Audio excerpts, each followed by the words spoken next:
العرب يغزون مونديال 2026 ومن صلاح لنصيري لحكيمي، يا ترى مين اللي ممكن يكمل في كاس العالم 2026؟ نجم النجوم اللي بيتفرج عليا دلوقتي، مساء الفل عليك، احلى واجمل مسا عليك يا نجم. لو بتتفرج عليا ما تنساش اللايك الجميل والسبسكرايب الصايع، ولو لسه ما صليتش على الرسول صلى الله عليه وسلم انزل صلي عليه في الكومنتات وتعالى، عشان النهارده هنتكلم معاك عن رقم تاريخي لمنتخبات العربيه في كاس العالم 2026. لاول مره من 1930 من بدايه كاس العالم مفيش 8 منتخبات عربيه وصلت كاس العالم.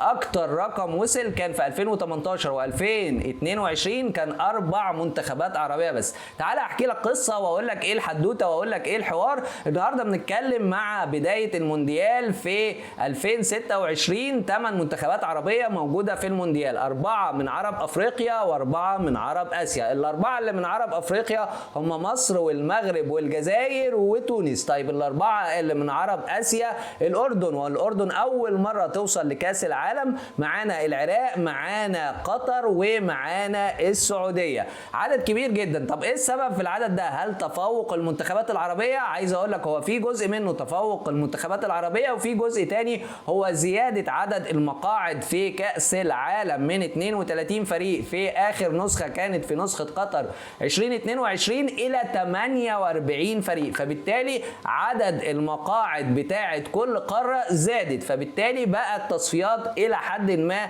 سهله شويه. المنتخب المصري بيوصل للمره الرابعه في تاريخه، اخر مره كان في 2018 لما منتخب مصر وصل في روسيا وخسر بالثلاث مباريات بتوعه وخرج من دور المجموعات. بس يا ترى يا هل ترى المره دي المنتخب المصري ناوي ان هو يوصل لبعيد ولا هيخرج برضه من دور المجموعات؟ وخصوصا ان التأهل الى دور ال 32 بقى فيه فرص كبيرة اكتر، لان من ال 12 مجموعة هيوصل اول وتاني وكمان احسن 8 توالد من ال 12 مجموعة، ففرص منتخب مصر في الوصول الى دور ال 32 اعتقد ان هي ممكن تبقى سهلة شوية. نروح لتاني منتخب وهو المنتخب المغربي. المنتخب المغربي دي المرة السابعة في تاريخه اللي يوصل لكاس العالم. المنتخب المغربي كمان في البطولة اللي فاتت على سقف المنتخبات كلها بعد ما وصل لدور الاربعة وحصل على المركز الرابع. يا ترى يا هل ترى المنتخب المغربي وحكيمي ورفاقه هيقدروا يوصلوا ويحققوا نفس الانجاز اللي اتحقق في البطولة اللي فاتت ولا لا؟ ده اللي هنشوفه معاكم.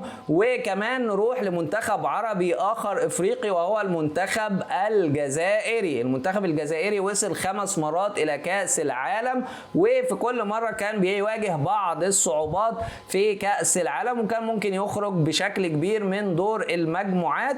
يا ترى يا هل ترى المرة دي وفي النسخة دي وهو مع الارجنتين هيقدر يوصل للدور 32 ولا لا؟ اخر منتخب افريقي عربي وصل في عرب افريقيا هو المنتخب التونسي. المنتخب التونسي لسه خسران في مباراة ودية من بلجيكا، والمباريات الودية اللي اداها في الفترة الاخيرة غير مبشرة بالنسبة للمنتخب التونسي. اكتب لي في التعليقات مين من وجهة نظرك من المنتخبات العربية الافريقية اللي ممكن يحقق انجاز وممكن نشوفه في الادوار اللي بعد كده. هل المنتخب المصري، المنتخب المغربي، المنتخب الجزائري، ولا المنتخب التونسي؟ نروح لعرب اسيا، واكبر عدد من المنتخبات العربية في اسيا برضو بيوصل في حدث تاريخي 4 منتخبات. السعودية اكتر منتخب عربي مع المغرب بيوصل 7 مرات بداية من 94 98 2002 و2006، وبعد كده رجع مرة تانية للمشاركة في 2018 2022 والنسخة السابعة 2026.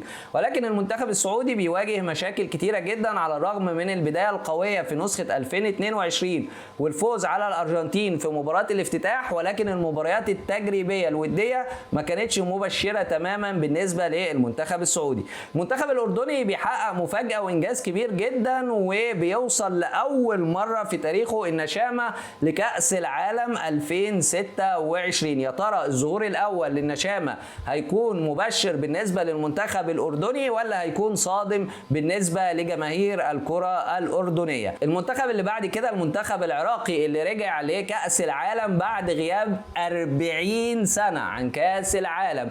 يا ترى هل ترى العراق هيقدر يحقق مفاجأة ولا هيخرج من دور المجموعات؟ المجموعات هنشوف المنتخب العراقي، ونتمنى ان شاء الله وصول اكبر عدد من المنتخبات العربيه لدور ال 32 ودور ال 16، وليه لا لدور قبل النهائي. اخر منتخب عربي من المنتخبات العربيه هي المنتخب القطري اللي استضاف البطوله الماضيه بطوله 2022، ولكن للاسف ما سابش بصمه في هذا المونديال. يا ترى هل ترى المنتخب القطري هيقدر يحقق حاجه في النسخه ديت ولا لا؟ عشان نقدر نشوف زي ما قلت لكم اكتر من منتخب عربي من الثمان منتخبات، ولا هو عدد في الليمون وخلاص وهنلاقي المنتخبات كلها العربيه الثمانيه بتخرج من دور المجموعات او من دور ال 32. طبعا نتمنى وصول اكبر عدد ممكن من المنتخبات العربيه من الثمانيه، نتمنى الثمانيه كلهم يوصلوا، ولو وصل 6 لو وصل 5 لو وصل 7 نتمنى طبعا وصول اكبر عدد ممكن من المنتخبات العربيه لدور ال 32 دور ال 16 دور الثمانيه،